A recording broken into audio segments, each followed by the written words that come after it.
So last summer, we got to take our dog George with us on vacation to Colorado. Before we went home, we decided to go on a hike. We drove up to the trailhead and we started hiking, and it was going great. All of a sudden, this car comes from behind us, speeding way down, way too fast.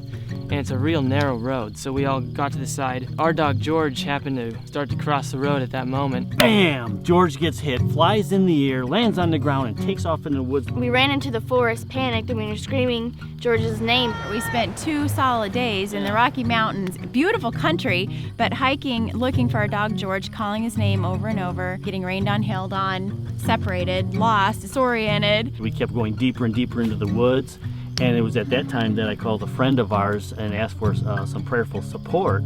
The third day comes and we realize that we have to eventually leave without him. We have to head back to Nebraska.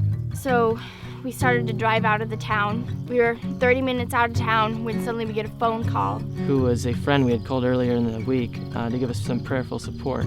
She said, "How's it going?" And we said, "Well, we had to leave." And she's like, "Oh, is there any way you can turn around and go back?" And I'm like, "What?" We've just been looking for him for 2 days. She said, I really feel like someone has him and they're trying to find his owners. If you could just turn around. So we did. We went back and we're like, okay, we'll eat breakfast there. And we eat breakfast, and breakfast is over. Now what? And that is when the call came. They found a dog and that matches the description perfectly. And we say, all right, where are you? He says, well, I'm calling from this kids camp in the mountains. And that's when I really lost it, because the neat thing is we had just picked our kids up from summer camp there 3 days earlier, and George had gone 10 miles to the camp that we left. As I look back now, I realize what compelled us to turn around. It was faith, a trust in God, and expectancy of good. We are so grateful for this experience, which lifted us higher in the buoyancy of hope